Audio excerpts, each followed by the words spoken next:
The late afternoon sun baked the dusty streets of Silver Pine, casting long shadows across the weathered boardwalks, as weary miners and trail-worn cowboys made their way to the Silverleaf Saloon. Inside, Joshua Quiet Mitchell polished glasses behind the bar with practiced precision, his keen eyes observing every patron through the amber reflections of whiskey bottles lining the mirrored wall. 5 years had passed since he'd traded his bounty hunter's badge for a saloonkeeper's apron, finding peace in the steady rhythm of frontier hospitality. The regulars knew him as the mild-mannered owner who poured their drinks with a steady hand and offered a sympathetic ear to their troubles. None suspected that those same hands had once been legendary across the Montana Territory for their lightning-quick draw and deadly accuracy. The name Shadow Walker Mitchell had once struck terror into the hearts of outlaws from Dakota to the Colorado borders, but here in Silver Pine, he was just Josh, the man who kept the whiskey flowing and the trouble outside his doors.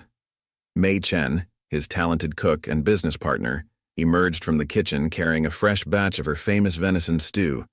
The aroma filled the saloon, drawing appreciative murmurs from the regulars. She caught Josh's eye and nodded toward a table of strangers in the corner, rough-looking men who'd arrived in town 3 days ago and hadn't stopped watching the saloon's daily operations since. "Another round for our new friends?" May asked quietly, her voice carrying a note of concern that only Josh would recognize. They'd worked together long enough to read each other's subtle signals. "I'll handle it," Josh replied, his voice carrying the same gentle tone he'd cultivated since settling in Silver Pine.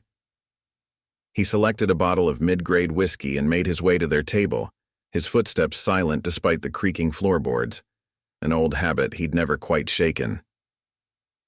"Gentlemen," he greeted them, his face a mask of professional courtesy. "Can I interest you in some of Miss Chen's venison stew? Best this side of the Rockies." The largest of the men, a scarred mountain of muscle with a thick black beard, looked up with cold eyes. "Ain't here for the food, barkeep. Word is this town's got some real fine business opportunities for folks who know how to take 'em." Old Samuel Davis, nursing his usual afternoon whiskey at the bar, tensed at the man's words. The elderly banker had served with Josh years ago in the Montana Territory Marshals, before Josh had gone into bounty hunting. He was one of the few who knew Josh's true identity, having witnessed firsthand the skill and determination that had earned him the Shadow Walker moniker. "Silver Pine's a peaceful town," Josh responded evenly, setting down their drinks. "Most folks here prefer to keep it that way." A younger man with a patchwork of knife scars across his face sneered. "Peaceful towns make the best targets, don't they, Clay?" The bearded man, Clay, shot his companion a warning glance. "Don't mind Billy. He gets loose-tongued with whiskey. We're just passing through, getting a feel for the local hospitality." Josh noticed how their gun belts were worn smooth with use, how their eyes constantly tracked movement around the room. These weren't common troublemakers. They carried themselves like predators, patient and calculating. It reminded him of the Jensen gang he'd hunted down in '78, the way they'd cased each town before striking. Marshal Sarah Cooper entered the saloon, the silver star on her chest catching the lamplight. She was young for a marshal, but her reputation for fairness and grit had earned her the town's respect. She made her way to the bar, positioning herself where she could keep an eye on the newcomers. "Evening, Josh," she said, accepting a cup of coffee. "These gentlemen giving you any trouble?" "No trouble, Marshal," Josh replied, though he caught the subtle way Clay's hand had drifted closer to his holster at Sarah's arrival. "Just discussing the local hospitality." Sarah's eyes narrowed slightly.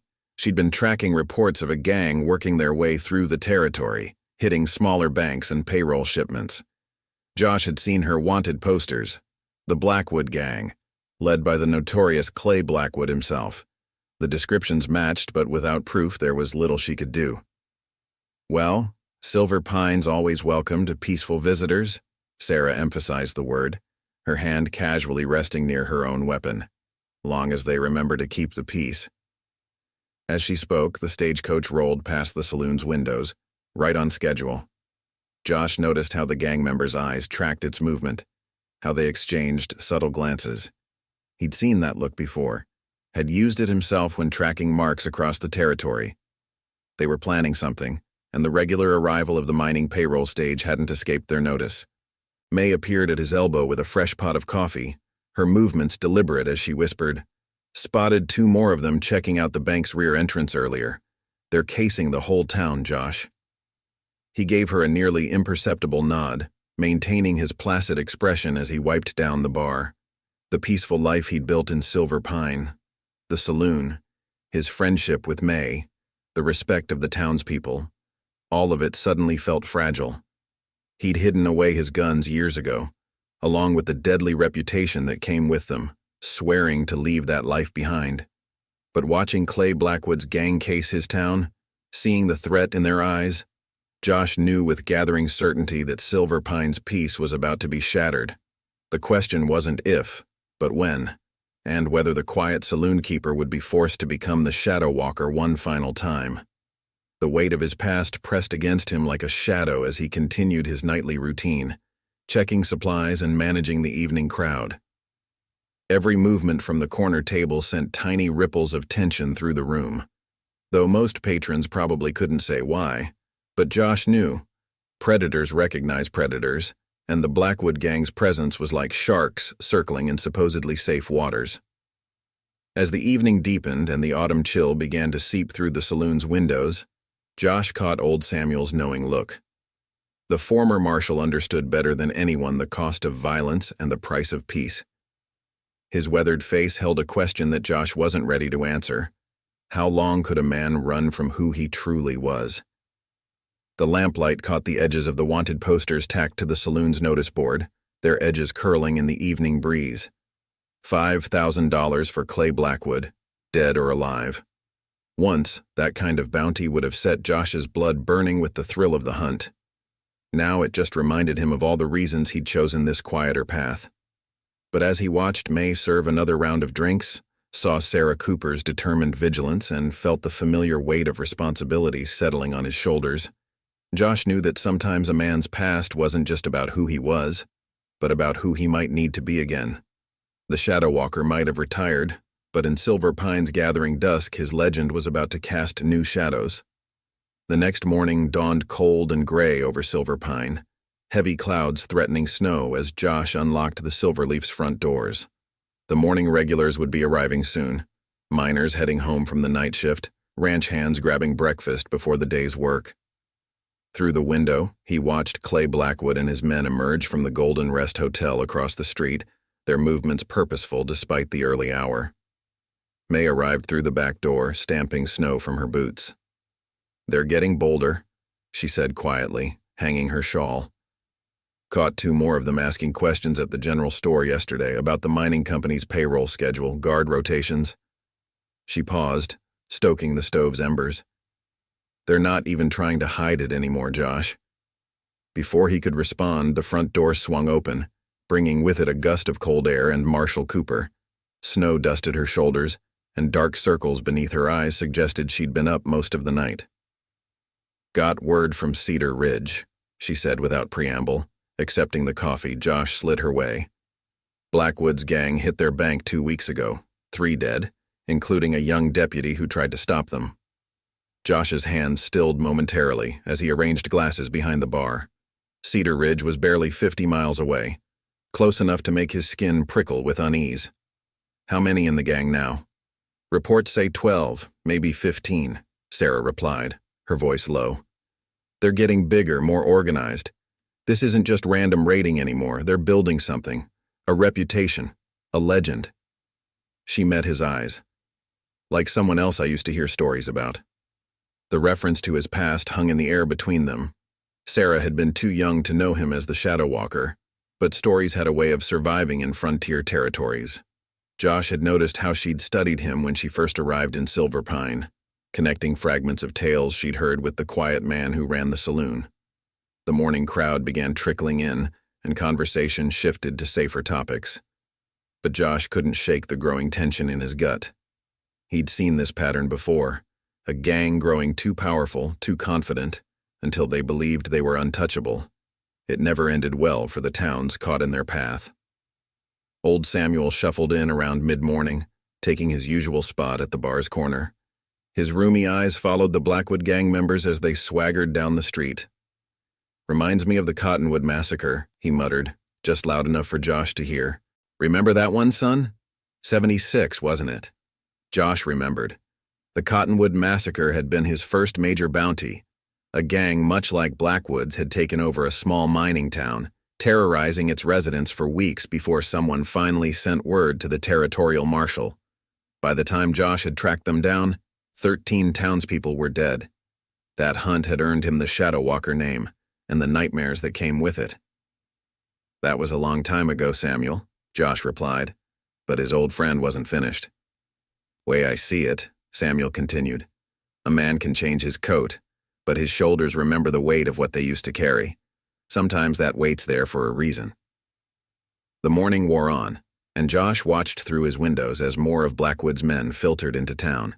They moved with the confidence of men who knew they held the advantage, positioning themselves at key points, near the bank, the telegraph office, the stables. To most eyes, they might have looked like ordinary drifters, but Josh recognized the pattern. They were establishing control points, learning the town's rhythms, identifying threats. May emerged from the kitchen again, this time with a worried frown. "The mining company's payroll arrives tomorrow," she said softly. "Marcus at the telegraph office says it's bigger than usual, double pay for the holiday season." Josh nodded slowly. The timing wasn't a coincidence. Blackwood's gang had been waiting for this, planning their move carefully. The question was whether they'd strike during the transfer or wait until the money was in the bank's vault. A commotion outside drew his attention. Through the window he saw Billy, the scarred young gunman from Blackwood's gang, shoving a young miner in the street. The man's wife stood nearby, clutching their small daughter, fear evident on their faces. "Ought to watch where you're walking," Billy sneered, his hand resting on his gun belt. "Might run into something dangerous." Josh moved toward the door, but Marshal Cooper was already there, her badge catching the weak winter sunlight. "Is there a problem here, gentlemen?" Billy's face twisted into an ugly smile. "No problem, Marshal. Just teaching some manners to the local folk." His eyes slid to the miner's wife and daughter, the look in them making Josh's blood run cold. Sarah's hand didn't move toward her gun, but her stance shifted slightly, a movement Josh recognized from years of reading potential threats. "Then I'm sure you won't mind moving along. Silver Pine has very specific ideas about manners." For a moment, Billy's hand tightened on his gun belt, and Josh tensed, ready to move. But then Clay Blackwood appeared, placing a heavy hand on his companion's shoulder. "Come on, Billy, plenty of time for socializing later." The threat in his words was clear, and Josh watched as the miner hurried his family away, his daughter's frightened tears visible even from the saloon's doorway. The scene confirmed what Josh had suspected. Tomorrow's payroll delivery would be too tempting a target for Blackwood to resist. The only question was how many innocent people would be caught in the crossfire when the gang finally showed its true nature. The confrontation that shattered Silver Pine's fragile peace came sooner than anyone expected. As the afternoon sun struggled to pierce the heavy snow clouds, a crash from the general store split the air, followed by a woman's terrified scream. Josh was wiping down the bar when he heard it, his hands freezing mid-motion as the sound carried through the saloon's windows. "Please, my boy didn't mean any harm." Martha Wilson's voice carried clearly down the street. The shopkeeper's wife had always been kind to everyone in town, especially to May, who'd struggled to find acceptance as a Chinese businesswoman in the frontier. Josh moved to the window, his movements casual despite the tension coiling in his gut. Outside, two of Blackwood's men had young Tommy Wilson by the collar, the 12-year-old's feet barely touching the ground. A scattered deck of cards lay in the mud, the source of the trouble clear from the way one of the men was cursing about a card game. "Your boy's a cheat," the taller outlaw snarled, giving Tommy a rough shake. "And cheats need to learn their lessons early." May appeared at Josh's elbow, her face tight with worry. "They've been waiting for an excuse," she whispered. "The whole gang's been getting restless, looking for a reason to show their true colors." She was right. Through the gathering crowd, Josh could see more of Blackwood's men emerging from various positions around the town square, their hands hovering near their weapons. This wasn't just about a boy and a card game. It was a power play, A message to Silver Pine about who really controlled their streets now. Josh, May's voice held a note of urgency he hadn't heard in years. Your old Winchester is still in the storeroom, right where you left it. He'd sworn never to touch that rifle again, had locked it away with his gun belt and badge the day he bought the saloon. But before he could respond, Marshal Cooper's voice cut through the tension. Let the boy go, Sarah ordered, emerging from her office with her hand resting casually on her holster. Whatever he's done, he'll answer to the law, not to you. The taller outlaw, Josh recognized him as Jake Hansen, wanted in 3 territories for murder, turned his cold smile toward Sarah. Law? Lady, you're looking at the new law in Silver Pine. His free hand dropped to his gun. Ain't that right, boys? Agreements rumbled from the gathering gang members, and Josh counted at least 8 of them now, strategically positioned around the square. Clay Blackwood himself emerged from the saloon across the street, his presence drawing all eyes. Now, Jake, Blackwood's voice carried the false reasonableness of a man who knew he held all the cards. No need to be hasty. I'm sure the marshal and I can come to an understanding about how things are going to work in this town from now on. Old Samuel had appeared in the saloon doorway, his lined face grave as he watched the scene unfold. Sometimes a man has to remember who he is, he said quietly. His words meant only for Josh, no matter how far he's tried to walk away from it. The situation balanced on a knife's edge. Josh could see Sarah's mind working, calculating the odds. She was good with a gun, but even she couldn't take on 8 armed men alone. Tommy's mother was still pleading, her voice growing more desperate as Jake's grip on her son tightened. I won't say it again. Sarah's voice remained steady, though Josh could see the concern in her eyes. Release the boy. Jake's laugh was ugly. Or what, Marshal? You gonna shoot all of us? His hand moved toward his gun, the motion deliberate, challenging. Maybe we ought to show this town what happens when... The crash of breaking glass cut through his words as Tommy, seizing his chance, smashed a pickle jar from a nearby display over Jake's head. The outlaw roared in pain and rage, shoving the boy roughly to the ground. His gun cleared leather as Tommy scrambled away, and Josh saw the moment when Jake's anger overcame his reason. The gun swung toward Tommy, and several things happened at once. Sarah drew her weapon, shouting a warning.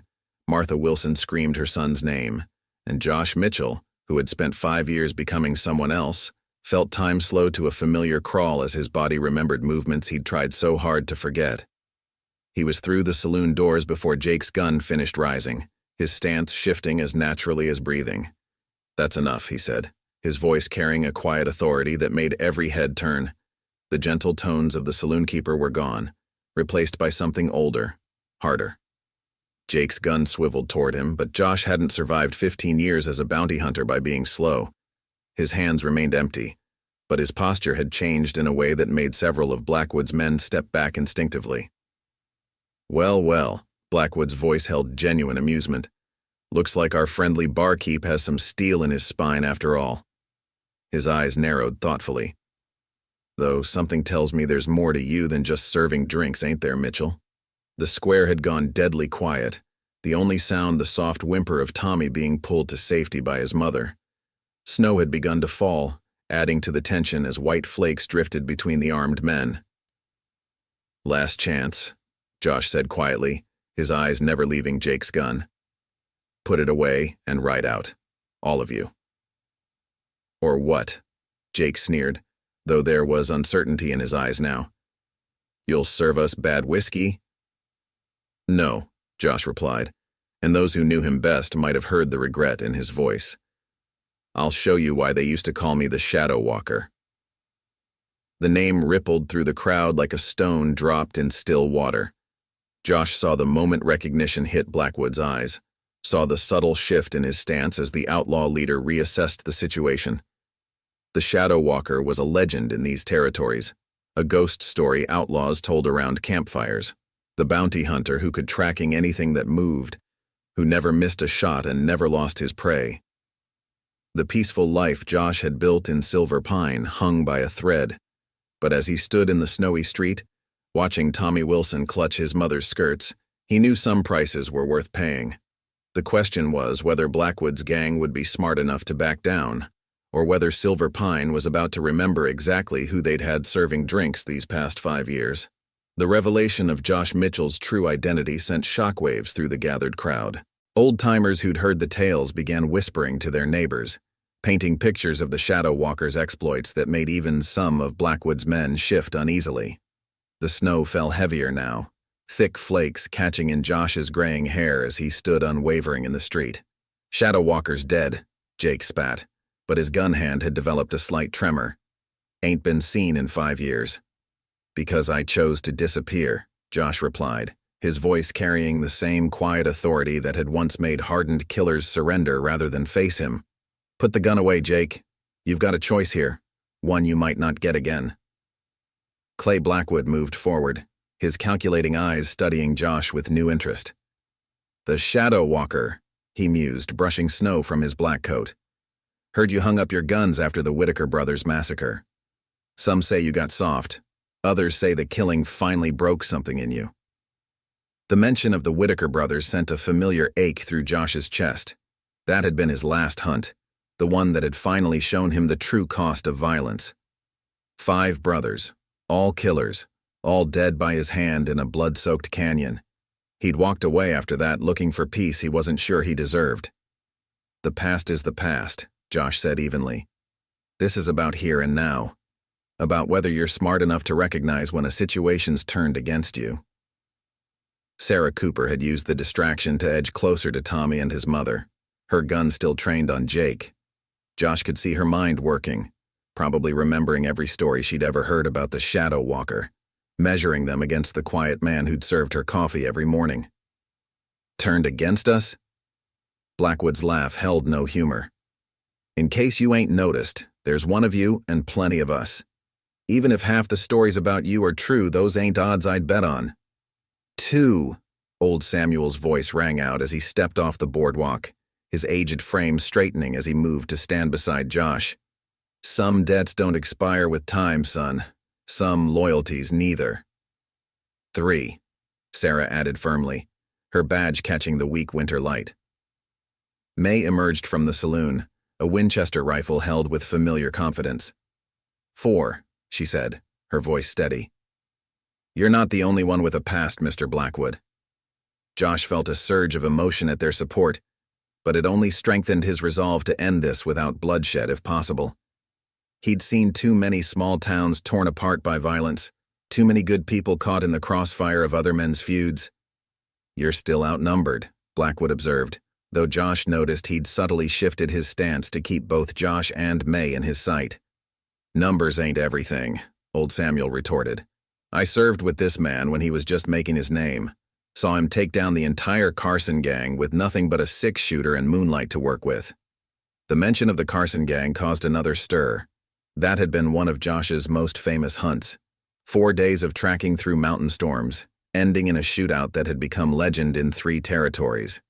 But it wasn't the victory Josh remembered most clearly. It was the weight of the dead, the way violence left scars on more than just its victims. "Way I heard it," one of Blackwood's younger men said nervously. "Shadow Walker could shoot the flame off a match at 50 paces, in the dark." "He can," May confirmed quietly. "I've seen him do it." The tension in the street had shifted. What had started as a show of force by Blackwood's gang had transformed into something else, a moment of choice between violence and wisdom. Josh could see the calculation happening behind Blackwood's eyes, the weighing of reputation against reality. "Even if everything they say about you is true," Blackwood said slowly, "you've been pouring drinks for 5 years. Time has a way of dulling a man's edge." "Want to bet your life on that?" Josh asked softly. "Because that's what you're doing, you and every man who rides with you." A gust of wind sent snow swirling between them, and in that moment Josh saw Tommy Wilson's frightened face, saw Sarah's determined stance, saw May's unwavering support. He'd come to Silver Pine looking for peace, but sometimes peace had to be defended. "I walked away from violence," Josh continued, his voice carrying to every ear in the square, "because I saw what it did to men's souls. saw how it changed them, broke them. But don't think for a second that means I've forgotten how to end a fight. His eyes met Blackwood's. I've killed better men than you for less reason than this. The question is whether you're smart enough to learn from their mistakes. The silence that followed was absolute, broken only by the soft hiss of falling snow.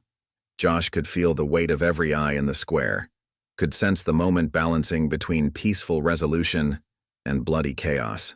He'd tried so hard to leave the Shadow Walker behind, to become just another face in a quiet town.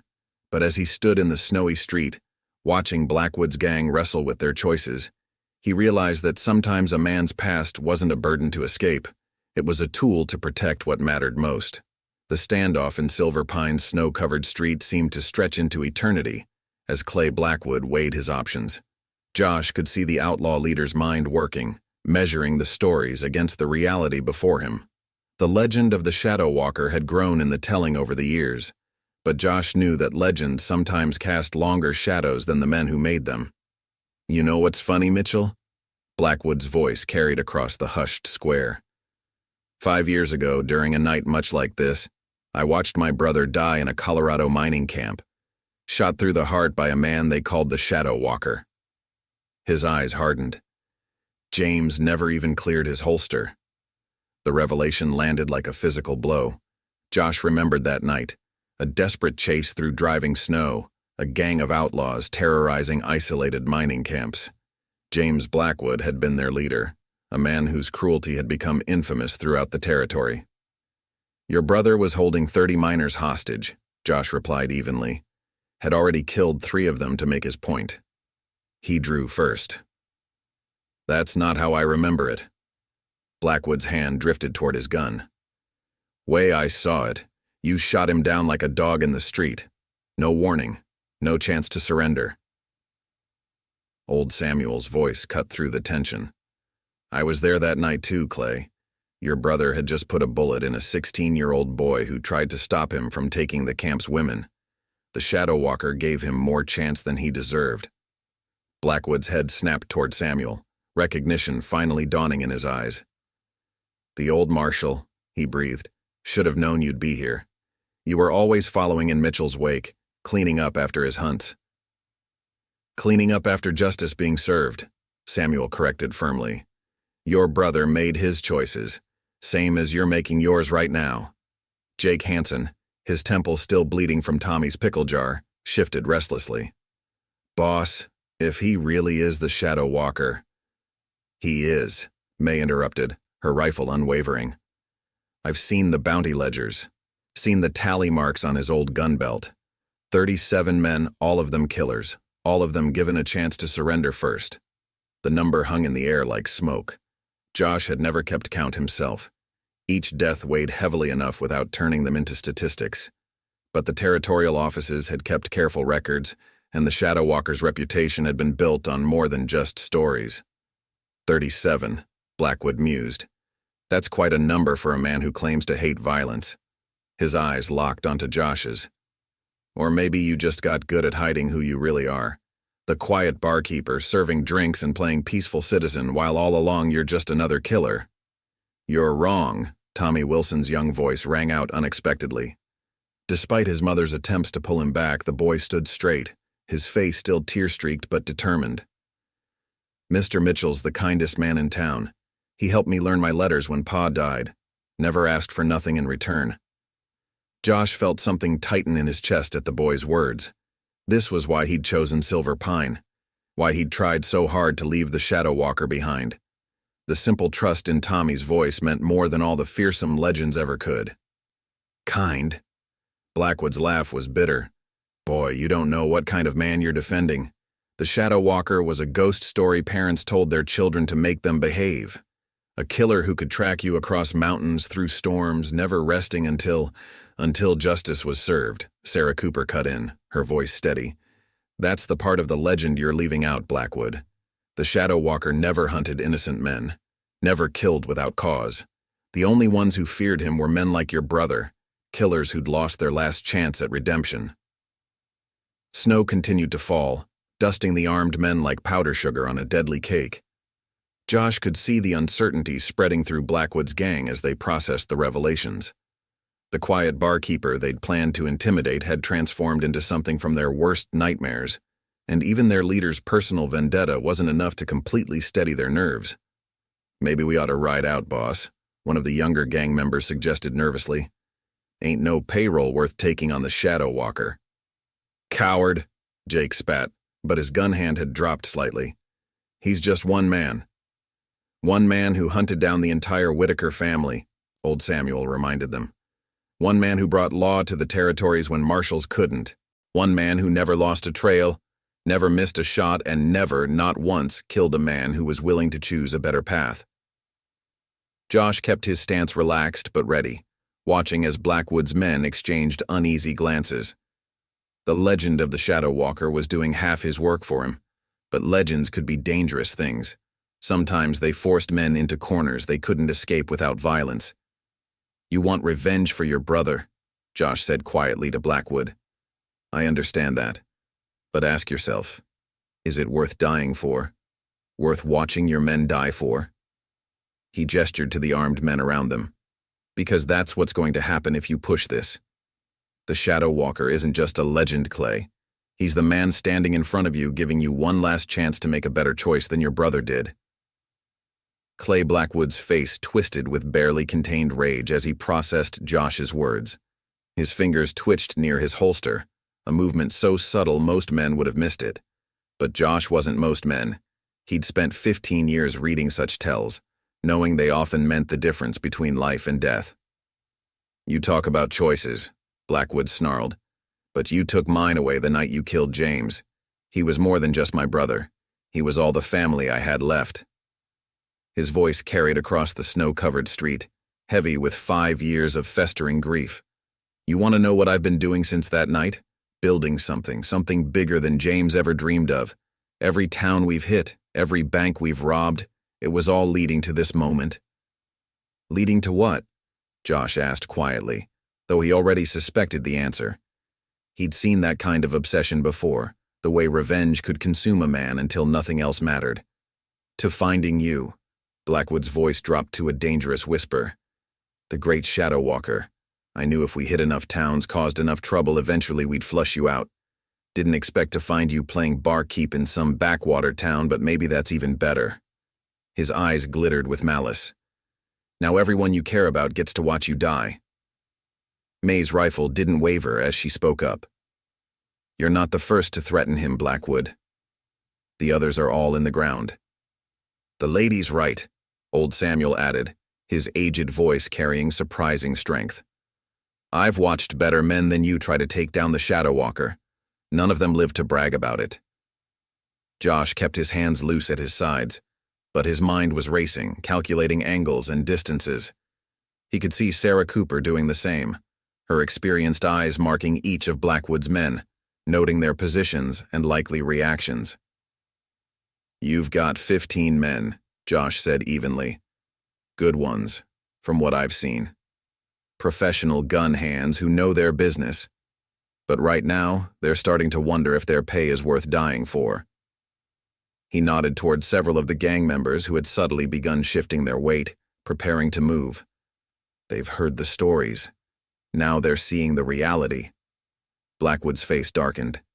"Stories? You want stories?" He turned to his men.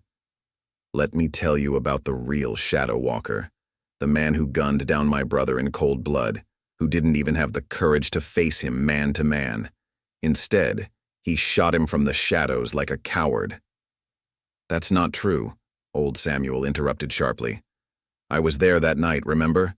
Your brother had just murdered an innocent boy. He was about to kill more. The Shadow Walker called him out fair and square, gave him every chance to surrender. Lies." Blackwood's control was slipping, his carefully laid plans unraveling in the face of the truth. "James would never." "He did." Josh's quiet voice cut through Blackwood's denial. "And you know it, Clay. Deep down, you know what kind of man your brother really was, just like you know what kind of man you've become trying to avenge him." The snow was falling harder now, reducing visibility and adding to the tension. Josh could feel the weight of every eye in the square, could sense the town holding its collective breath. This wasn't just about him anymore. It was about Silver Pine itself, about whether the peace he'd helped build here would survive the day. "Boss," one of Blackwood's men spoke up hesitantly. "Maybe we should—" "Shut up." Blackwood's shout echoed off the buildings. "Nobody's riding out. Not until the Shadow Walker's dead, and this town learns what happens to people who harbor killers." Josh saw the shift in Blackwood's stance a split second before it happened. 5 years of serving drinks hadn't dulled his instincts. If anything, they'd grown sharper with age and experience. "Last chance, Clay," he warned, his voice carrying that same quiet authority that had once made him legend. "You can still walk away from this. Take your men and ride out. Leave Silver Pine in peace." "Peace?" Blackwood's laugh was harsh. "There's no peace for men like us, Shadow Walker. We're killers, you and me. The only difference is I admit what I am." His hand dropped to his gun. "Time to stop hiding behind that bartender's apron and show these good folks what you really are." The tension in the square reached its breaking point. Josh could feel it in the air, thick as the falling snow. The moment when words would no longer be enough, when the violence he'd tried so hard to leave behind would claim him once again. "You're wrong about one thing," Josh said softly, his eyes never leaving Blackwood's. "I never hid who I was. I just chose to be something more than what the legend said I had to be." He shifted his weight slightly, settling into a stance that felt both foreign and familiar. "The question is, Clay, what are you choosing to be right now?" The snow continued to fall, blanketing Silver Pine in white as two men faced each other in the street, their shadows stretching long in the winter light.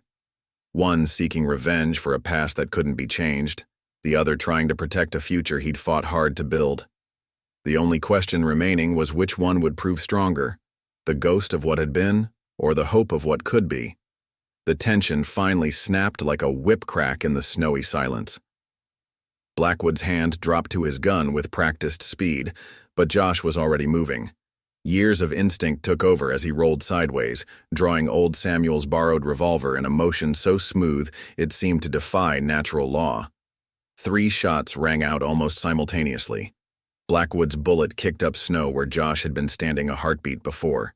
Jake Hansen, seizing his chance, fired wild, his shot splintering the wooden post behind Josh.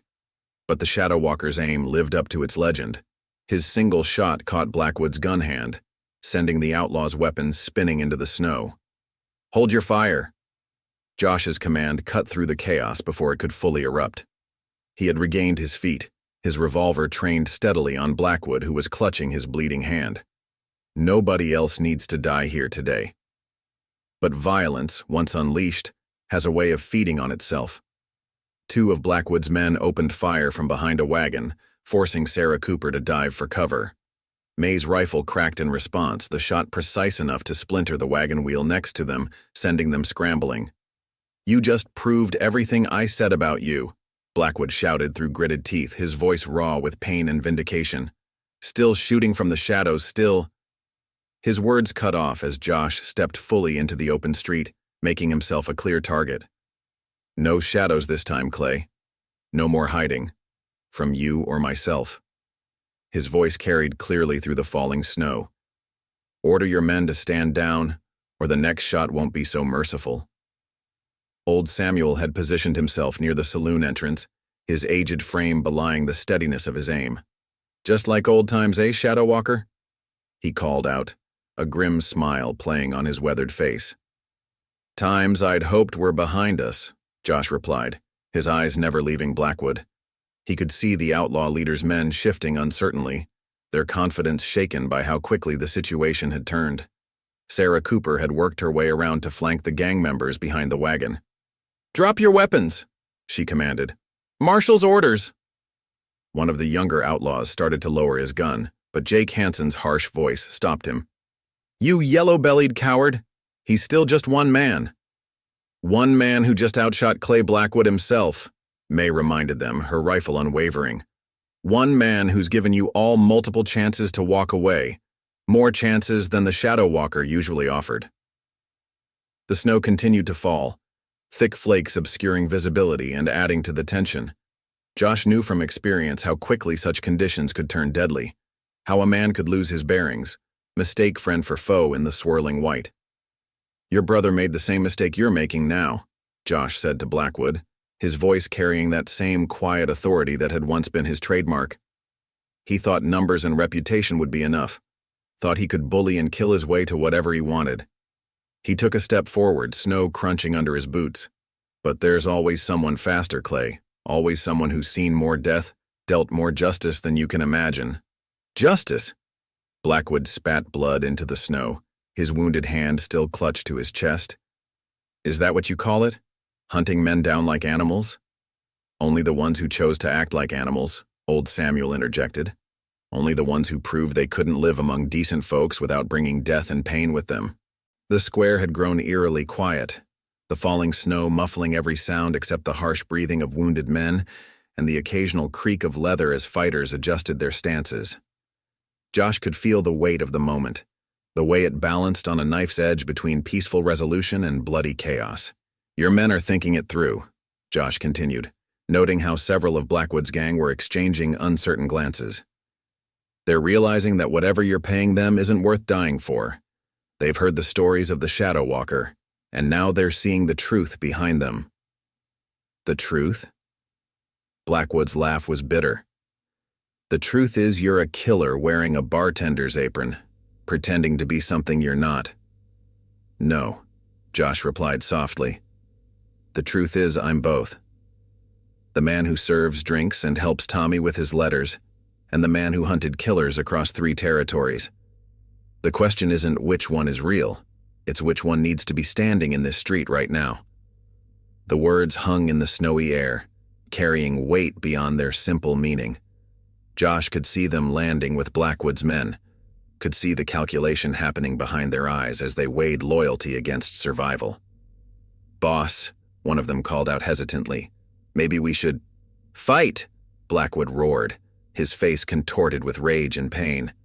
"Kill him! Kill them all!" But his men hesitated, the uncertainty in their faces growing more pronounced. They had signed up for robbery and intimidation, not for a death match with a legend. The Shadow Walker's reputation, combined with the evidence of their own eyes, was doing what Josh had hoped, giving them reason to choose a better path. "Think it through," Josh urged them, his gun still trained on Blackwood. "You've all got lives ahead of you, choices to make. Don't throw them away for a man who's already lost everything to revenge." The hesitation among Blackwood's men grew palpable as the snow continued to fall, each flake adding to the weight of their decision. One by one, Josh could see the fight draining from their eyes, replaced by the kind of clear-headed reasoning that comes when men face their own mortality. "This ain't worth dying for," the youngest of them finally said, slowly lowering his gun. "Sorry, boss, but I didn't sign up to take on the Shadow Walker." Blackwood's face twisted with fury. "Coward! I'll kill you myself!" He lunged for his fallen gun with his uninjured hand, but Josh's voice cut through the air like a whip crack. "Don't." The single word carried such authority that everyone in the square froze. "You're better than your brother, Clay." At least he faced his end with dignity. The mention of his brother sent Blackwood over the edge.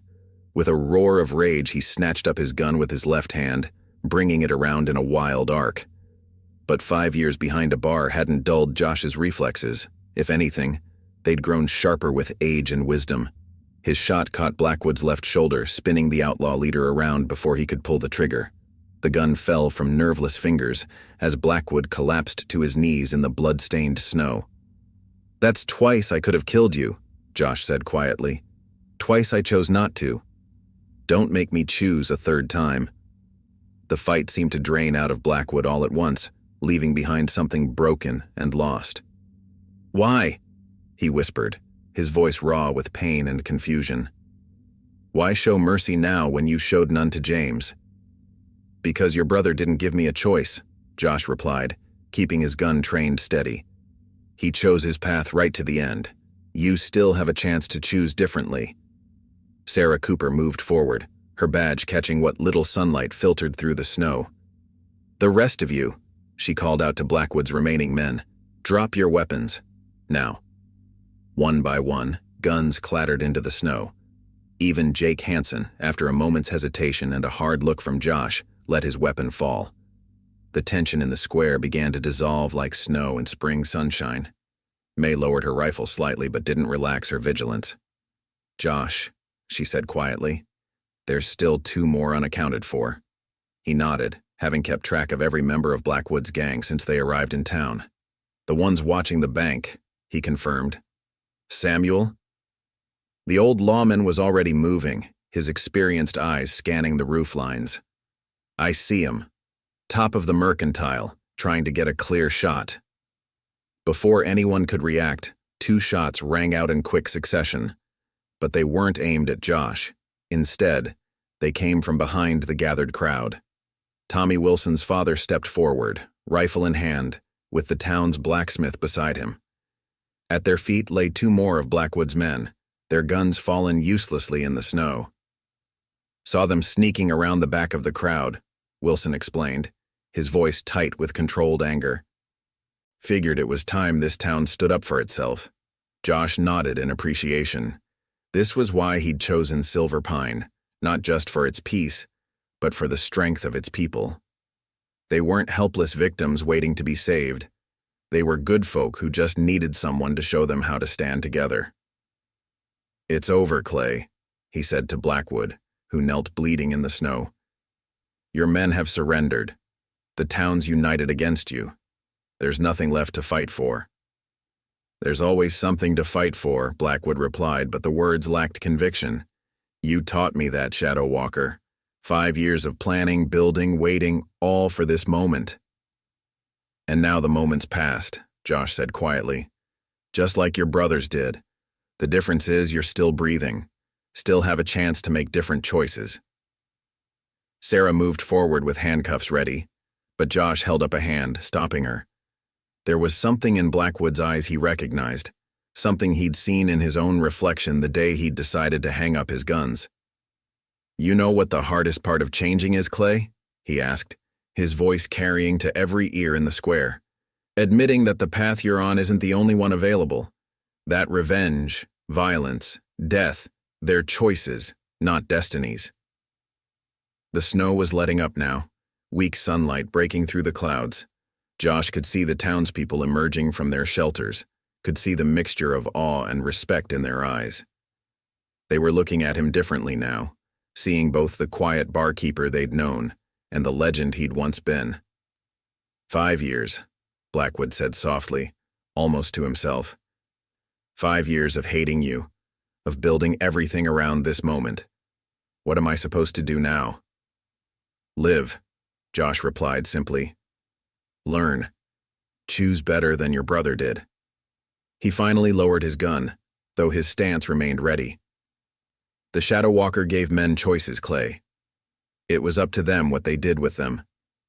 The evening sun cast long shadows across Silver Pine's snow-covered streets as Josh finished wiping down the Silverleaf's bar. The town had begun to settle back into its normal rhythm, though the events of the morning had left an indelible mark on its collective memory.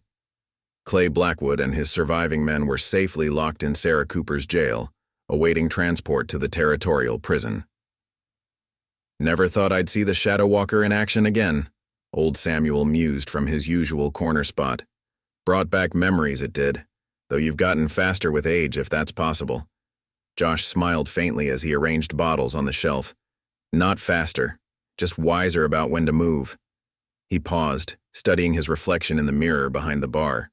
The man looking back at him was both familiar and strange.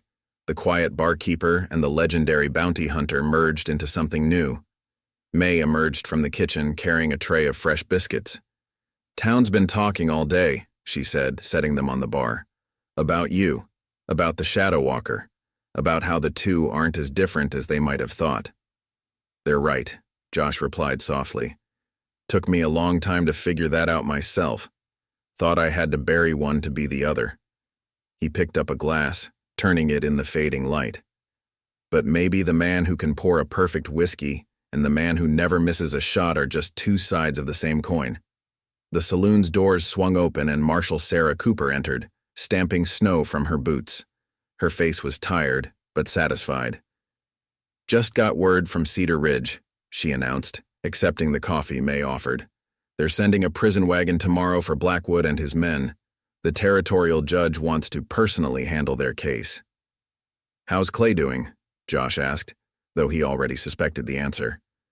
Sarah's expression turned thoughtful. Different. Quieter. Keeps asking to talk to you, actually.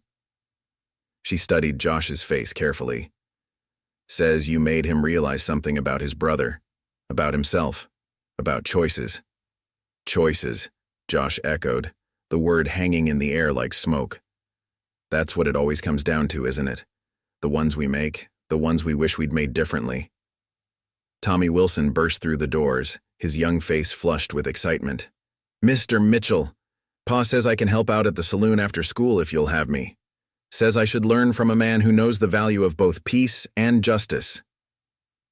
Josh exchanged glances with May, who nodded approvingly. Your pa's a wise man, Tommy.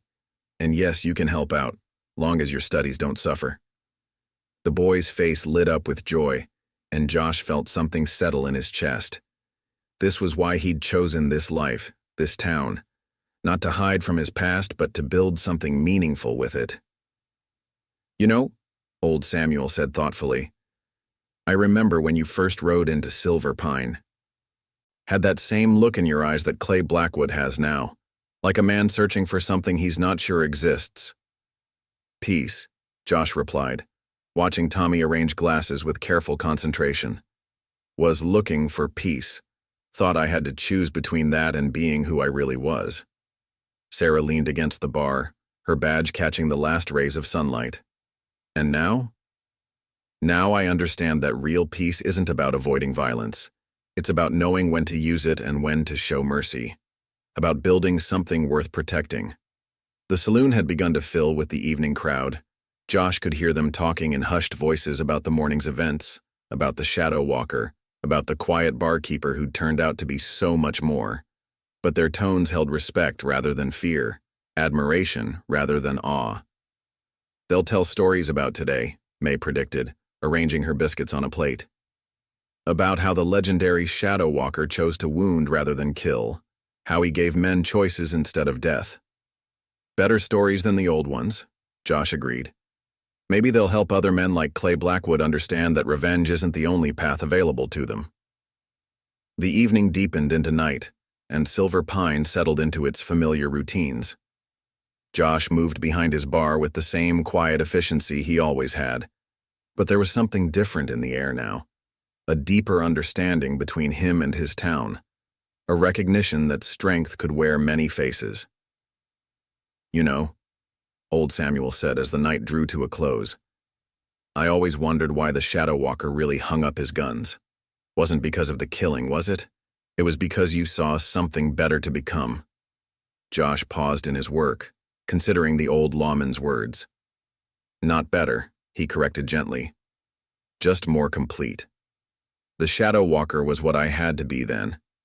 This, he gestured to the saloon, to Tommy helping May clear tables, to the peaceful evening scene. This is what I chose to become. And today proved that both parts have their place. The last customer departed, leaving only the small group of those who knew him best. Through the windows, Josh could see snow beginning to fall again, soft and peaceful now, covering the morning's bloodstains with clean white powder. Silver Pine had seen the Shadow Walker's justice and Josh Mitchell's mercy, and found truth in both. To choices, Sarah proposed, raising her coffee cup in a toast. To choices, they echoed. And in that moment Josh knew he'd finally found the peace he'd been seeking, not in the absence of his past, but in its integration with his present. Dawn broke cold and clear over Silver Pine the next morning, the sun painting the fresh snow in shades of rose and gold. Josh stood at the Silverleaf's windows, watching as Marshal Cooper's deputies prepared the prison wagon for Blackwood and his men. The town was stirring to life slowly, as if waking from a dream where legends had walked its streets. Thought I might find you up early, May's voice came from behind him. She carried 2 steaming cups of coffee, offering one to Josh. Old habits die hard, don't they? Used to do my best tracking at dawn, Josh admitted, accepting the cup, Light's different then. Shows things you might miss in the full sun. He paused, studying the street below. Shows truths about yourself too, sometimes. May joined him at the window, her presence as steady as it had been during yesterday's confrontation. Going to talk to him before they take him away? Josh nodded slowly.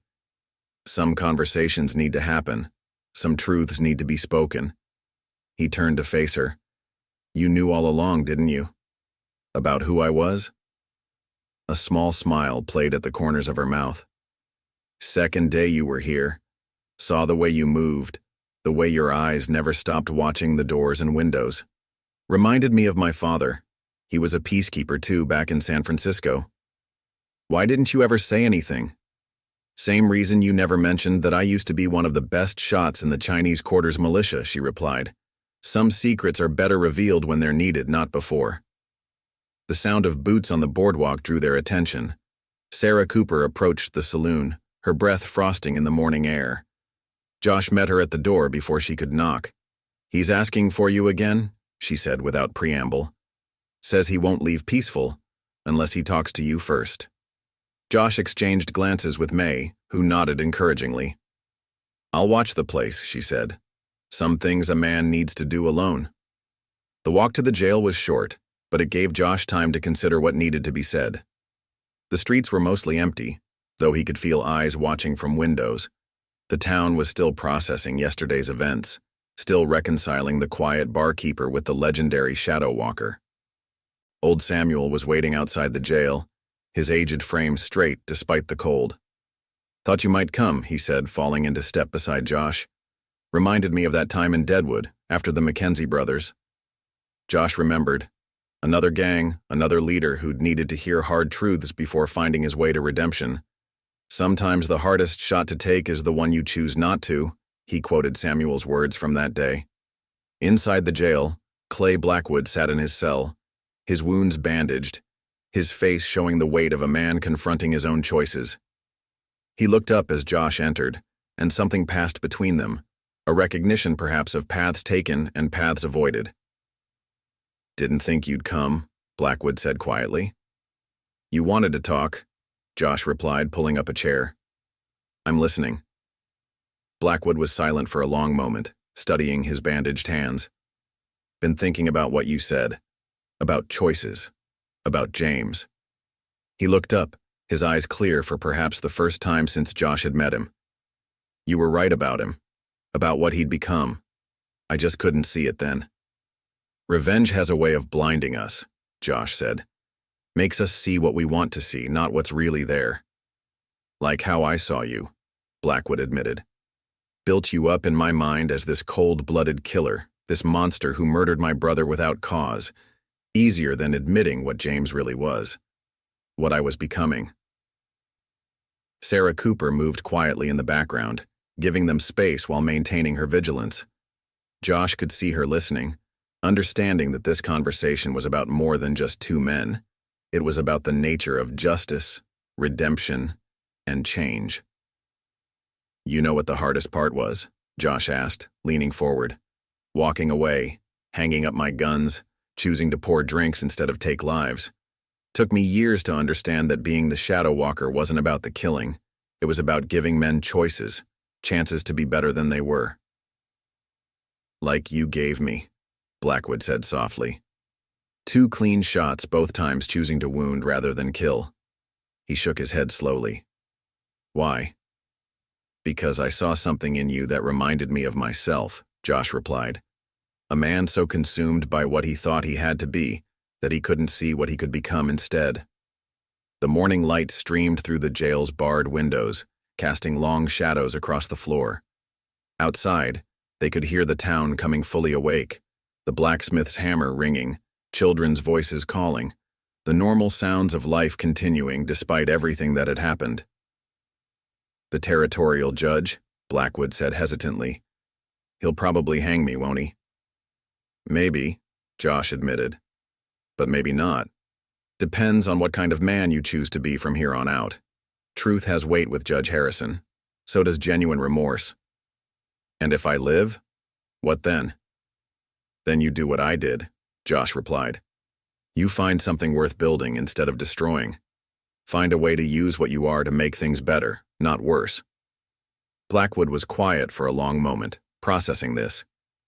You make it sound simple. It's not, Josh said, standing. It's the hardest thing you'll ever do, but it's also the most worthwhile. He moved toward the cell, meeting Blackwood's eyes directly. Your brother chose his path right to the end. You've been given a chance to choose differently. What you do with that chance, that's what will define you, not what happened yesterday. The prison wagon departed Silver Pine just as the morning sun climbed high enough to set the fresh snow glittering. Josh stood on the Silverleaf's porch, watching as Clay Blackwood and his men began their journey to face territorial justice. The town had gathered to witness their departure, but the atmosphere wasn't one of celebration. Rather, it carried the solemn weight of lessons learned and truths revealed. Think he'll make something of that second chance? May asked, standing beside him with her arms folded against the morning chill. Hard to say, Josh replied, his eyes following the wagon until it disappeared around the bend. But he's got something his brother never had. The ability to see beyond his own anger. Sometimes that's enough. Tommy Wilson darted up to the porch, his face flushed with excitement. Pa says I can start helping out today, Mr. Mitchell. Should I start by sweeping the porch? Josh smiled, ruffling the boy's hair. How about we start with something more important? Like learning how to spot trouble before it starts. He gestured to the street where townspeople were going about their morning business. Tell me what you see out there. Tommy's face scrunched in concentration as he studied the scene. Well, Mr. Davis is arguing with the blacksmith again about his horse's shoes, and Mrs. Henderson looks mighty upset about something. Probably caught her husband sneaking sweets from the general store again. Good, Josh nodded approvingly. That's the first lesson of keeping peace, knowing your people, understanding their patterns. The Shadow Walker wasn't just good with a gun. He was good at reading people, at seeing trouble brewing before it boiled over. Marshal Cooper approached the porch, her badge catching the morning light.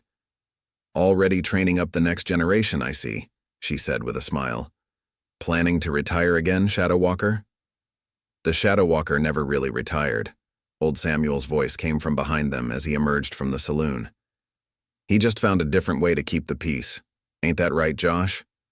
Josh turned to face his old friend, seeing in Samuel's weathered face the understanding of years spent watching over others.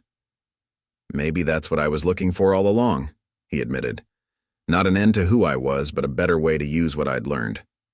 The morning crowd began filtering into the Silverleaf, ready for coffee and conversation. Josh could hear them talking about yesterday's events, but the tone was different now. Respectful rather than fearful, appreciative rather than awed. They'd seen both sides of him, the quiet barkeeper and the legendary lawman, and found value in both. You know, May said thoughtfully as they moved inside to begin the day's work, when you first bought this place, I thought you were running from something. Took me a while to realize you were actually running towards something instead. Josh paused in his morning routine of wiping down the bar, considering her words. Took me a while to realize it too, he admitted. Thought I had to choose between being the Shadow Walker and being Josh Mitchell. Never occurred to me that I could be both, that maybe I needed to be both. The day settled into its familiar rhythm, but there was something different in the air now. The townspeople treated Josh with the same friendly respect they always had, but there was a deeper understanding in their interactions. They'd seen what he was capable of, but more importantly, they'd seen what he chose not to do, the mercy he'd shown, the chances he'd given. As the afternoon sun cast long shadows through the saloon's windows, Sarah Cooper returned, taking her usual spot at the bar. Just got word from Cedar Ridge, she announced. Judge Harrison's interested in hearing Blackwood's full story. Says any man who earned mercy from the Shadow Walker might deserve a second look from the law. Josh nodded slowly, remembering the look in Clay's eyes as the wagon had pulled away. Not defeated, but thoughtful, as if seeing the world through new eyes. Sometimes the hardest battles we fight are with ourselves, he said quietly. With who we think we have to be versus who we could become. Tommy, who had been diligently sweeping nearby, looked up with curious eyes. Is that why you became a barkeeper, Mr. Mitchell? To become someone new?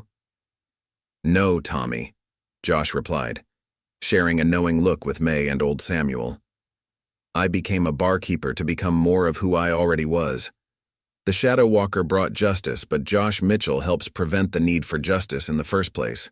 Both are necessary, both are true. As the day drew to a close, Josh stood at his familiar post behind the bar, watching the sunset paint the snow-covered street in shades of gold and purple. The Silverleaf was full of the usual evening crowd, their conversations and laughter creating a warm atmosphere that meant more to him than any legend ever could. To choices, old Samuel proposed, raising his glass in what had become a nightly tradition. To choices, the others echoed, and Josh felt the rightness of it all settle deep in his bones. The Shadow Walker's legend would always be part of who he was, but it was here, in this place he'd chosen, among these people he'd come to care for, that he'd found his truest purpose. The legend of the Shadow Walker hadn't ended when Josh Mitchell bought a saloon in Silver Pine. It had simply evolved, becoming something richer and more complex, a story not just of justice served, but of justice preserved through wisdom, mercy, and the daily choice to be something more than what the world expected you to be.